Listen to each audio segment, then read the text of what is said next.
a founder, we have so much in our brain. Why are you here as the founder? Like, right? Why do you get up every day and put yourself on this wild roller coaster? Like going through an NFL gauntlet of body checks. Strategies of like bridges to build trust quickly. And you kind of have to look at this arrangement as what are the questions I need to ask and how do I like extract the data from this call to then build out a strategy? And then how do you understand them? And one of his bridges to trust is full transparency. I saw someone once who was the VP of marketing - intern. And I was like, okay, what does this tell us about like this role? And I get it. Welcome back, everybody, to the Founders Corner. In today's episode, I have a very special guest here with me that I met in Portland, Oregon, in one of our workshops. And while we were having conversation, she is an expert when it comes to startups, dealing with startups, finding people for startups, generalists, specialists, whatever you call it. I was having such a great conversation that I basically was like, you got to be on our podcast. Her name is Nikki Adamson, and she is the founder and CEO of Hustle Hunters, and she is here with us to talk everything that comes to startups. So let's welcome her. Nikki, welcome. Thanks for making the time. I'm so excited for this conversation. There's so much synergy in what we all do. And I think at the end of the day, you and I just love empowering startup founders to get their innovation out into the world. So I'm so excited. And you know what's funny? You and I can talk for hours. So I did promise Nikki, I will not make that mistake. I will keep us focused and concise. So, all right. So Nikki, tell me what made you decide to focus on startup recruiting? And just tell us a little bit more about what you do every day with startups. Yeah, well, I caught the startup bug in the Bay Area where most folks get that. You know, I was a gym teacher working in nonprofit before that, wanted something faster paced, was able to join this great company called Shoot, kind of started as an entry-level salesperson, was able to make my way up and realized there's so much magic in the startup space, right? You can kind of create your own role and just having everyone bought in on this one theme and kind of feeling like there's no rules and you can do whatever you feel like needs to exist in the world was really exciting to me. Yeah. I had a kid. Her name is Izzy. She's 5. She's 5.5. In case she watches this, I will get a lot of shade if I do that. And then my priorities changed when I was looking for a new job after I didn't go back to that role because I realized I needed daycare on my priorities. I needed to know, can I show up at work at 9:30 instead of 9? And as soon as I would say that in a conversation, I was looking at sales jobs. I felt like it was kind of at the top of my sales career and the whole conversation and tone would shift. Yeah. And I ended up at Stork, breast milk shipping company. Kate, CEO there, is phenomenal. So in these two companies, I got to sit really close with Ranveer and then Kate, who are just like phenomenal CEOs who are very, very open, like talk about giving away your Lego blocks and sharing them and like giving the plans.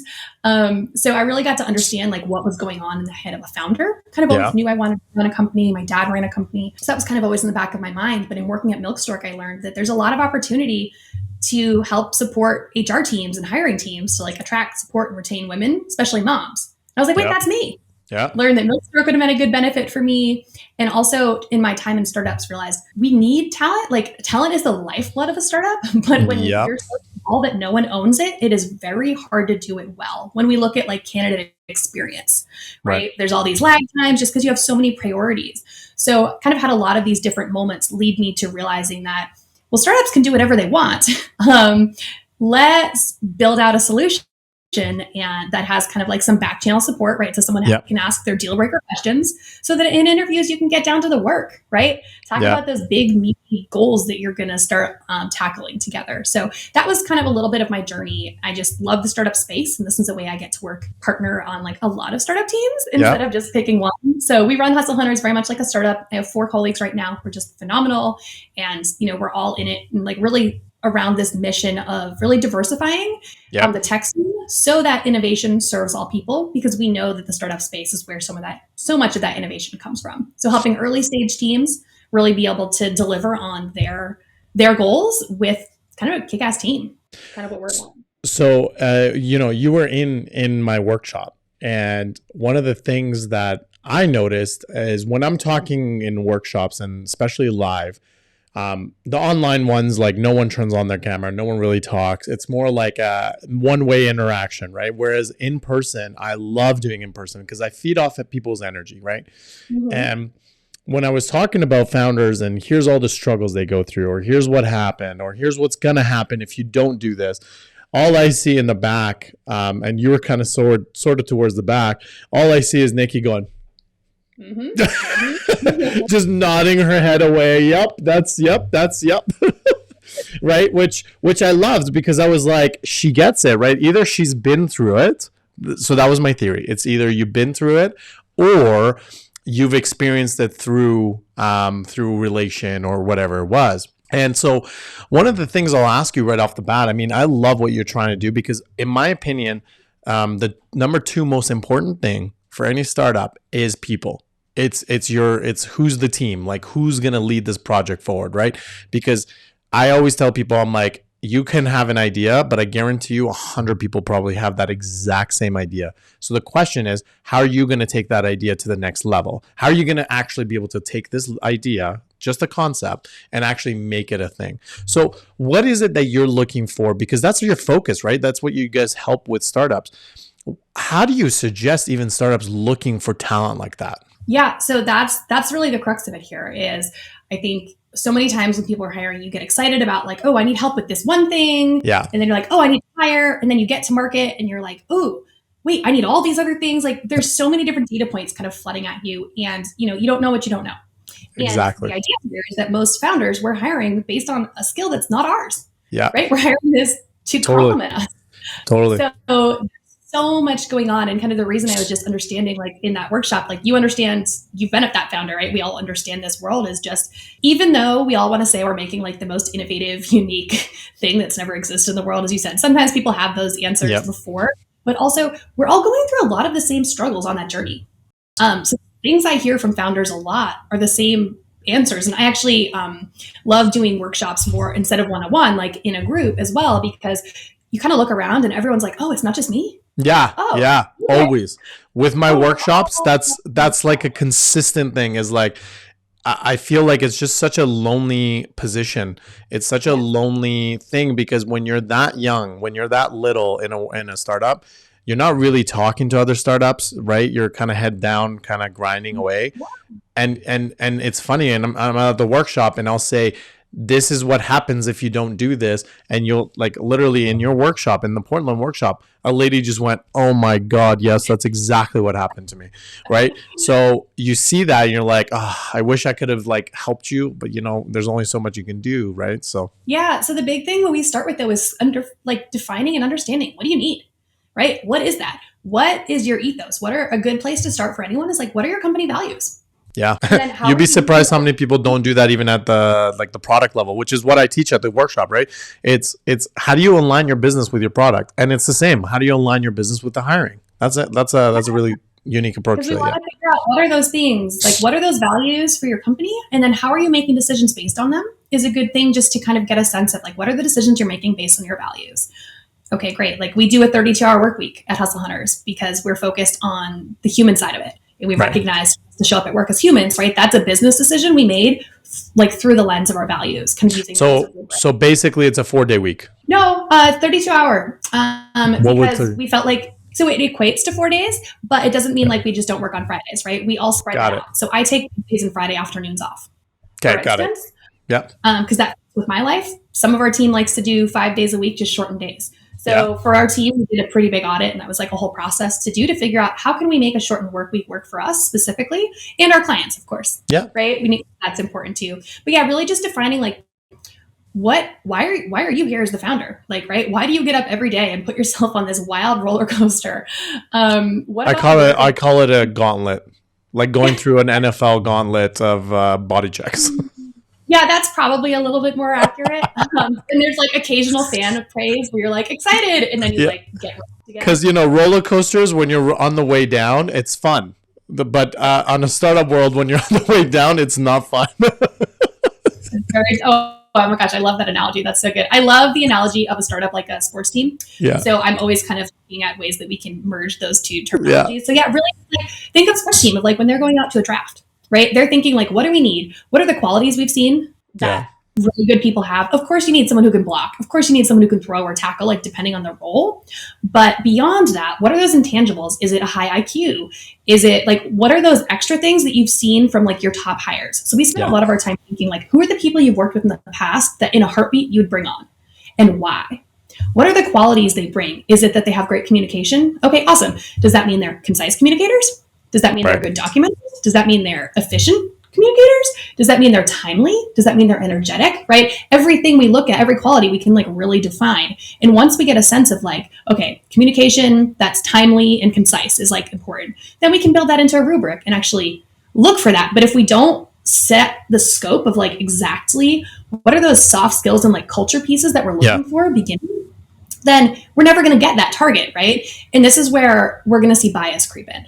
Yeah. Because if we're not at a place where we've talked about what we're scared about, what we really need, both in terms of like the skill set, but also like what is that person that you're going to literally be building the foundation of your company on? If we haven't defined that, we're going to hire someone that looks like us and thinks like us because we trust ourselves because we're starting this business with ourselves, right? Yep. So if we don't do that work, it's pretty hard to like intentionally build a diverse team from the beginning. But if we do know what that is, then it makes it a lot easier. Yeah. And I think you're bang on the fact of the bias, because what ends up happening with a lot of startups, I mean, you can tell me what your thoughts are, but I find that a lot of startups, because they don't have a Nikki on their team, right? It's very challenging for them to actually hire properly. So what ends up happening is, hey, you're my friend. You're pretty smart, I think.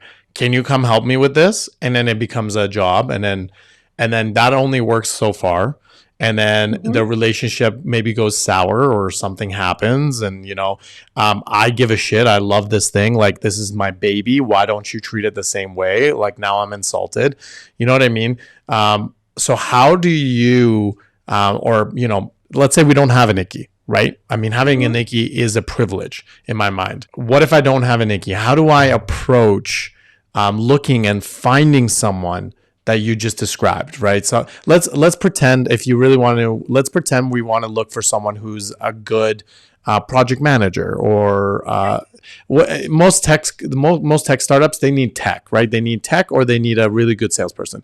So one of those two roles. What's the best approach in your mind? Yeah, well, number one is thinking like what's on your team and what's not from like a demographic perspective. So look at like geography, look at stage in your career, look at backgrounds, like what schools folks went to or didn't go to, classically trained or like through the workplace trained, right? Because you're going to want to mix it. That's huge. That's huge. So gender breakdown, right? So there's all these things you kind of have to identify. What do we have and what are we missing?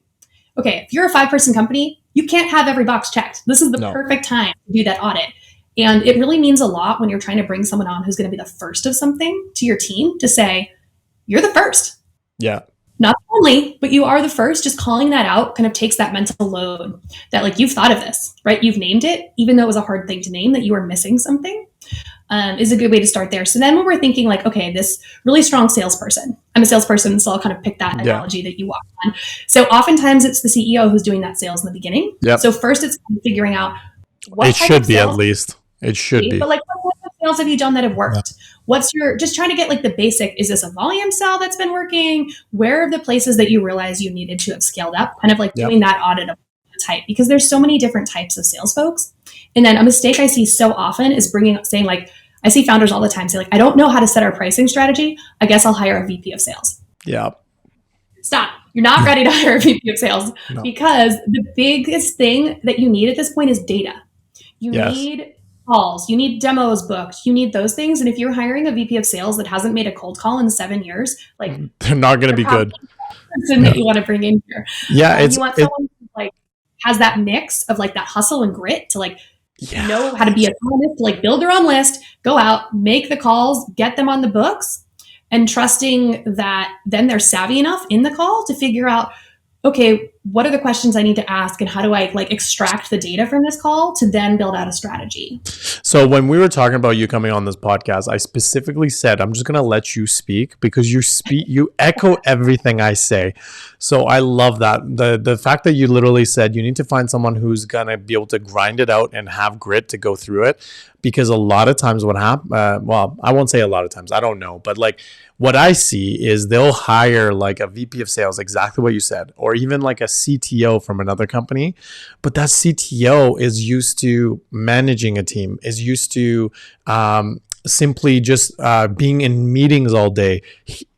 Being away from CodeStack for more than a year, you're basically a foreigner in the world of tech, right? A lot is hands-on CTO. Yeah. That's And that's kind of like that hire that a lot of folks are looking to make that ends up being really challenging, right? Because you want someone who can architect, but also all these pieces. I mean, think of all the different roles that at Koridor you have in the background. exactly. Well, yeah, exactly. And we, like, as Corridor, we have like a team of people Yeah. working to do that one person's job in essence, right? And so whenever people are like, well, why should we hire you versus, having a CTO? I'm like, that is not a fair comparison. Like, you need a superhuman to find a CTO as a co-founder for that to make sense. Because we have a product manager, and that's the other thing, right? Is like sometimes they hire a CTO on the wrong basis. Because I've seen some, I know some startups who hired us as like a CTO, but he wasn't a programmer; he was a product guy, right? All of a sudden, now you got to bring a whole team of just the backend. So I think just understanding what it is you need is a crucial part. How do you attract them? I know you have to sell them on the vision, or the mission and the vision. That's fine. That totally makes sense. But how do you get them to take the leap of faith? Because that is what startups are. Startups are a leap of faith. Yeah. So there's two parts of that, right? One is like that initial conversation. How do we get that call going? A lot of it for us is just very personalized outreach, right? We're all about that human connection, seeing Yes. someone has some, every day we're getting messages on LinkedIn that say, I never respond to recruiters, but you saw me. It's obvious that you read my profile. And we're always like so humbled when we get those notes of like, I'm sorry Yeah. that like that's the bare minimum, right? That we just like read your profile before reaching out. But for us, it's so important when we talk, we're the first line of like contact from the startup we partner with, right? We partner with so many different startups who never would have been in this person's inbox. So it's important as that first point of contact and that first time they've heard of this company that we represent them really well, right? So it's never just going to be a spray and pray. Another thing is that we're constantly building relationships we care about these diverse groups, right? Historically excluded candidate groups. So we're constantly in groups of like, we have a community of Black folks in success who are just crushing it and do whatever we can to support them so that then when we have roles, we've already kind of built that trust and we can actually talk really candidly of like, what would it be like to be a Black success manager on this team? We're not putting folks into a place where there's potential for more harm and trauma. So that's like kind of that trust building happens in that space. And then you fast forward to, we have like I think it's 87 or 89% acceptance rate on offers that we put out, which is very high in the industry. But that's because you guys actually take the proper approach. I would say exactly what you said. Most recruiting company, we actually have an exclusive, like I would work with you, Nikki, but like we typically do not have a rule where we work with recruiters. And here's why. They spray and hope all the time. It's so annoying. I remember, I think it was like 6 years ago, I was talking to one of my recruiter friends, and at that time I had just exited from my first company, and I was like, you know what? Like, I'm kind of like wanting to chill. Right? Like, I think every founder has that moment where they sell the company and they're kind of like, okay, I kind of want to relax for a bit, but it doesn't last very long. Anyways, right. And so, my last job, like project management, like you have to do everything. So you're like very good generalist, right? And I'm like, hey, look, I'm looking for, just a chill, relaxed job. Like, I'm not looking for anything big, like a project management role. I'm really good at that stuff. And she goes, but you don't have your PMP, and that's project management certificate. I'm like, I'm sorry. Like, you do realize that I know more than those people who have the PMP, right? They're like, yeah, but no one's going to look at you unless you have your PMP. I'm like, you're not doing your job right if that's the case. Because realistically, you should be running to those companies saying, I have an amazing person that you can have an opportunity to hire. Not, oh, you don't have that certificate, so we can't hire. Like, that's the whole point of you. Otherwise, I would just apply online and just have the robots reject me.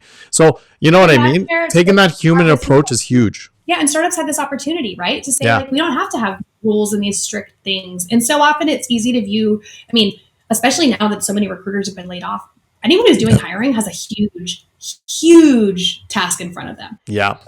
Okay, you got a bunch more applicants than usual, but now you have to vet through them, right? And you want to bring the right lens and approach, and then you have to screen all these candidates. Like, it takes a long time. So it's so easy to think of this as like weeding people out so that you make the pile get smaller. It is so easy, and that's what it is. But instead, we want to look at the funnel the other way of like, how can we make our process to the fact that every single person in this pile, all 250, want to get to that final round after each touch point. And then we're in a place as a company that we get to make the best choice of the best fit for us, and they get to make that fit too. I love that. It's just like flipping that, but it takes a ton of work, I will say. So Oh that's yeah. where we come in as an agency, recognizing that even if we're always telling there's like no secrets in our business, right? Like we always want to share the Yeah. work because we want this human first approach is so important, but who's going to do this? Are you like going to take 40 hours of your week as Yeah. the CEO? Now what else are you Not doing, easy. right? That's where, every Friday we ping every candidate and give them an update, even if it's a non-update, because we know that on weekends, candidates talk themselves out of jobs they love just for self-preservation, right? When your friends are like, what happened with that job? And you don't have an update, you're like, well, I don't know. Maybe it wasn't the right fit for me anyway. So it's actually interesting. Sorry, go ahead. Yeah, just like that, those little touch points make so much of a difference to staying involved in that. So this is what I love about what you do, right? It's that approach, because if you remember at the workshop we were talking, and I was like, "What's your fees?" Not asking about you, because you have your own business idea, which we won't talk about, but you had your own business idea, and I was like, "Okay, well, how are you planning to make money?" And then you mentioned your fee, and I was like, "Ooh, like that's high." And then you were like, "I can argue against that." And then when we talked further, I was like, "You know what, Nikki? That your fee to me, if you're taking that approach, that fee makes sense to me, because that you are genuinely trying to find the right person for me. You don't have a database of multiple people. You're nurturing those people for me. That is a lot of effort on any startup or any human to do, let alone do it while you're trying to juggle marketing, sales, development, product, blah, blah, blah, blah, blah. So your approach in the way where you're nurturing the potential hires, I think, is a smart approach versus trying to nurture the businesses, because I think that's what happens with the big ones, the big recruiting companies, where it's like all the resumes come to us, right? They just have this massive database. So it's like, hey, you're looking for an accountant? I have 20,000. Boom, slap it on you, right? Which one you want? It's like, you're not really doing your job. You're not aligning my needs with their needs. I'm going to hire them. I have to pay you 25%, 30 points on their salary. And then what? I'm hoping they'll stick around for the year. They're probably not going to be happy. They're probably coming to you because they're desperate. They're not really excited about it. You know what I mean? So that's what I love about your approach, is you're taking a very human approach to it, but also aligning the candidate with the company, which I think all startups need, especially at an early stage. Like you mentioned earlier, you asked like, how do you sell someone on this startup? And for us, it really is like, there's a few ways to build trust. I've actually been in the midst of this book lately. There you go. Master of Scale. Yeah. And looking at his like strategies of like bridges to build trust quickly. And you kind of have to look at this arrangement as you're betting on a founder, first of all, as you're a candidate looking to join a startup.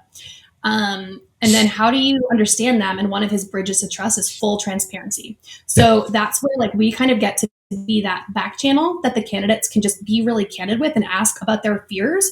That way we get to address them with either the real answer that we already know, or we can go back to the client, get the real answer and come to them. We normally do that saying, what if a candidate said this, so that we don't like flag that person as like needy or whatever. And that's a way that we get to kind of show the like, this is what I've seen.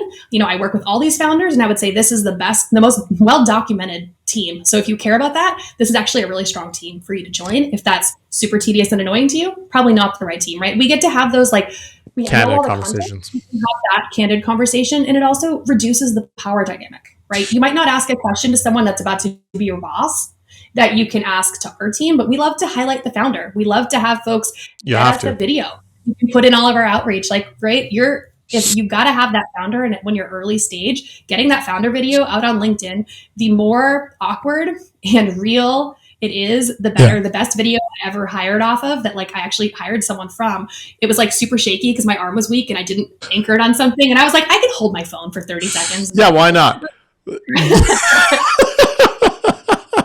People want to work with real people. They want to see you for all that you are and take a selfie.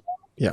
Mm-hmm. Like that stuff matters, and those are the connections we try to make. And it's actually pretty rare that we give one candidate to more than one company. So it's actually interesting. You said you read that from the Scale, Master of Scale. I haven't read the book. It's on my list though. And one of the things that we do at Koridor is we always hire on transparency. I give you the full rundown of where we're at financially. Mm-hmm.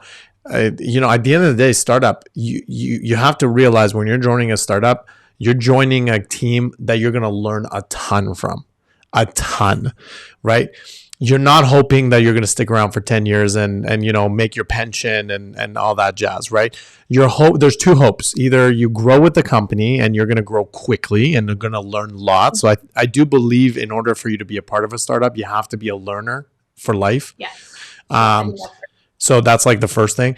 But also you have to realize that they probably only have cash flow for the next 6 months consistently until they like grow to be a larger behemoth.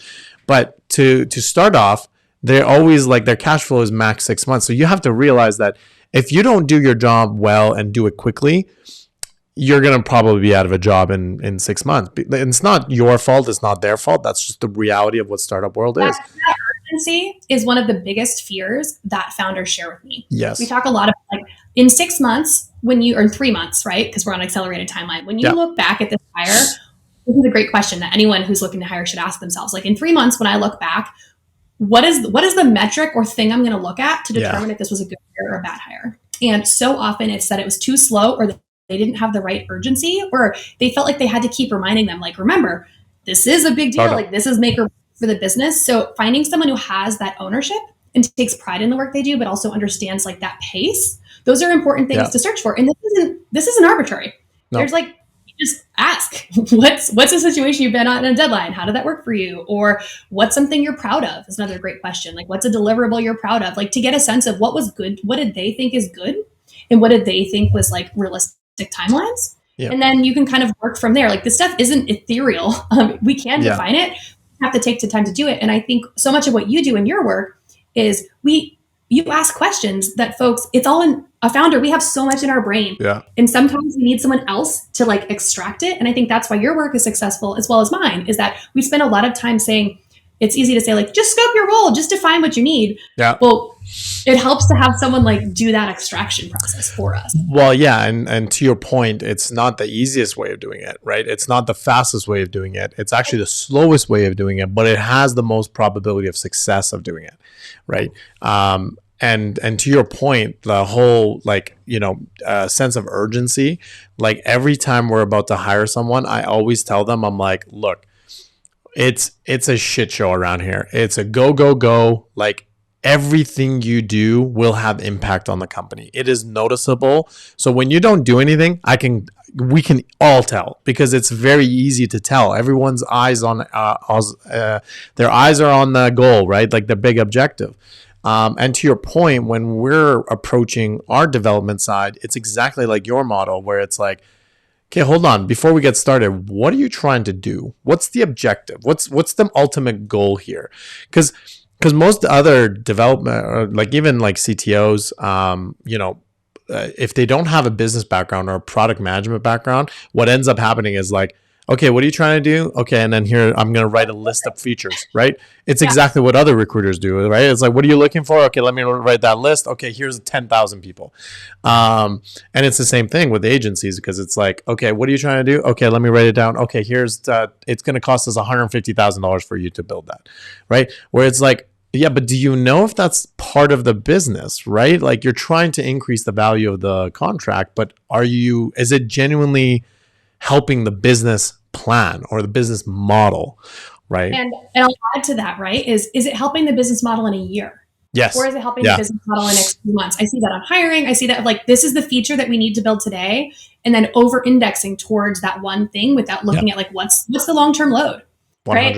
What are those other pieces that need to be thought of? And that's where like not bringing that founder's mindset, but bringing more of that like builder, technical developers mindset. So for us, a lot of it is great. I know that you need someone who's going to like create some great Python scripts and like get you out of that Excel sheet. Like I understand that that's what you need today, but let's make sure that we don't over index on that skill set, because in 6 months, that won't be pointless. Yeah.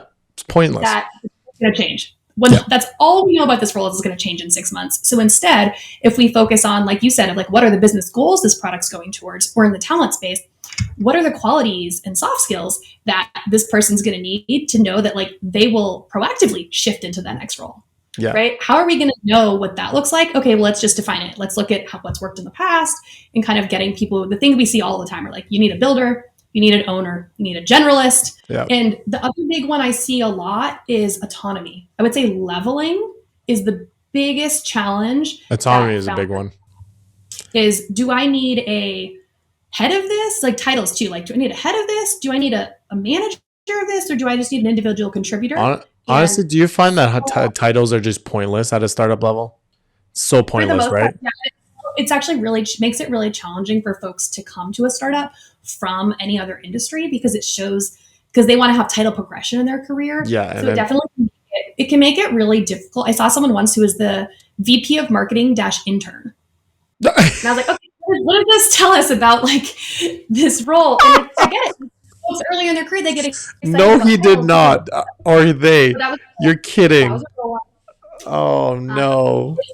But I understand why it's so challenging, because, and I will, like, some advice that we see almost all the time is if you're like oscillating between, I need an individual contributor, maybe earlier career, but I'm not positive, but like we don't have a ton of money, so maybe it's not as senior. Like anyone who's in that space within the first 20 hires, you always need someone more senior than you think. Yeah. And the reason for that is because you need someone who's autonomous and who's proactive, because otherwise you're going to end up spending so much of your time managing this person's day that you see that go awry. So this is just one that you see all the time, that I thought I'd pass along on this show as well, that you almost always need someone a little more strategic than you think. Okay, so if I were a startup, right, I have two questions. This is twofolds. So one is, if I'm a startup, I have a founder, let's say I have a team like Koridor, they're taking care of the tech. What do you believe is the most standard next hire that helps the startup? That's question number one. Question number two is, what should startups be looking for in individuals when hiring? Ooh, good question. So number one, someone on the operations side. I think it's so easy to jump into sales, so easy to jump into marketing. Sales marketing success depends a little bit on how many early customers you have. So there's a couple like, if you're a totally new industry, marketing should be a way earlier hire, because you're doing more education before you're getting to the sales cycle. But we're seeing that especially this year, that like that senior operations leader is definitely the hire of the year. We're saying like startup generalists times like every economic like catastrophe you could imagine equals like the super generalist. And the reason for that is that the CEO is really the driver of your business. And the more, and those co-founders, the more you can take off their plates earlier from someone with a purely operationalizing mindset, the better.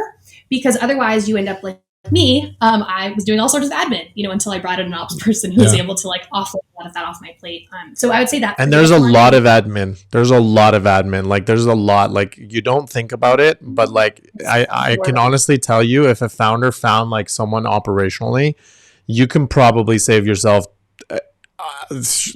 full time. It's worth full time in my mind. So this isn't even like an EA hire, right? This isn't like an EA hire. This is like a deputized person to be you in all these meetings, because you are so aligned on the goals. And then normally this is someone who can stand up a department, build out the scaffolding, and then step out, like manage the hiring, and then step out as they hire that new person. So I would say that's a key one that I see folks this year paying attention to, but I think hiring later than they should. You can see that as chief of staff, head of up, like again, so many titles, but basically that right-hand person to the CEO to kind of like enhance their vision across the business, really deal like with how do we hold each department accountable in a way the CEO might need support with. I love that. And then, your next one is like, what are we looking for in these folks? A lot of it. What have you seen? What have you seen be successful, especially at a startup level? Like, because like we said, right, there's the attitudes, like that's the number one, like the first thing is first is you got to find someone who can actually go through the grind. That's one, I would say. But what else do you think? Yeah. So I will say it's not one size fits all. And some of these really need to align with your values. So when we interview candidates, it's so funny. We'll be like, oh my gosh, the role you applied to or the role that we reached out to you for is actually not a fit based on talking to you, but you need to talk to this company. I don't know if they have a role right now, but everything you're about aligns with like all your motivations and the impact you want to make align. We see that all the time. So thinking of like what in your values and like those cultural stake points, like guardrails that you've set up align, I would say is number one, because it's going to be different for your organization than for my organization. Whether, for instance, some companies customer first is their value. Yeah. So that's something you're going to want to actively make sure you hire against and say, like, when have you put the customer first Right. in your work? Really anchor on some of those pieces. But in terms of like what across the board, it's like that pride of like someone who takes pride in the work they put out. Good point. Someone who's a builder, someone who like recognizes that this is a company that's being built. This is a thing that the world doesn't have access to now and will have access to, and like they actually are excited about the journey of building, I would say, is another really big one there. And then owner, someone who like they all kind of connect, right? I It has love that that. ownership mentality of like, I did this, Yeah. like I'm part of this, and if this fails, yeah, I know I'll whatever, find another job eventually, but like I'm gonna be bummed because I put a lot of myself into this, and it doesn't mean I worked 75 hours a week. It just means No, it's that just the pride. I took my valuable time and wanted to put it into this with the group of people that I'm part of. So, especially for companies that are remote, I think that sense of team is also another one to kind of look for. It doesn't matter for every single function, but finding that, like, if you're connected to the people you're doing it for, some days I show up to work. Part of our human value is some days I show up to work for my clients, some days I show up to work for my candidates, some days I show up to work for my team. Right? You need a lot of things to get you through that gauntlet. And the more different pieces you have of that, the better. So finding folks that do well as part of teams, I think, is a pretty important one as startups, because at the end of the day, you're all in this together. Okay, so I love all of those. I'm gonna throw grit in there as the fourth. So one is which? So what was one? So we got builder, owner, pride. Yeah, pride and grit. And that, exactly. Yeah, I agree with all four of them. Looks behind. There you go, great. Yeah, I agree with that, because I do believe that being an owner is a good thing. Like, that's solid. You need that in order for you to be able to feel the pride, right? It's kind of correlated. And then builder, because you have to take the approach that this is not built. You're not going to be told what to do. You have to take the proactive approach to it. Hence, again, coming back to owner. Because if you're an owner, you'll feel that you'll go take that approach. And you don't just do the next thing on your job description. You do the thing that the business needs to be done, and that's the number one thing I would say that founders are looking to trust. They're like, will you make the right call, or do I need to like manage that for you? I agree with you 100%. And then there's the last one, which is grit. Like, again, it's a gauntlet. It's a gauntlet for everybody, not just the founder. Like, the emotions run very high with startups, very high. Because we're all passionate people. That's the problem, right? Because that's, again, you're talking about an owner, that's passion, right? Because they genuinely care about what they put out there. We have a lot of passion at Koridor, and when a startup doesn't go through, or they end up failing for whatever reason, we get sad. Like, it actually hurts us too, right? Because we put our blood, tear, and sweat into building every single one of these founders. When they succeed, we're over the moon. But when things are going wrong or something's happening with them, like, it may not relate to us at all, but we're still kind of like, oh, that's a bummer, right? It takes a toll on you too. Because again, I think our team and like how I build my team is exactly like that. They're all owners. They all take pride in what they do. And hell, I would say they all have grit. Like, I'm not the easiest person to work with, because I go hard. I go very hard, and that's my expectation for everybody to also go hard with me. Don't get me wrong. I'm lovable. Like, I will take care of you. I'm very loyal, but I do ride hard, like in the sense of work wise. So it's not easy to work with me either, but they go through it. So I know they have grit.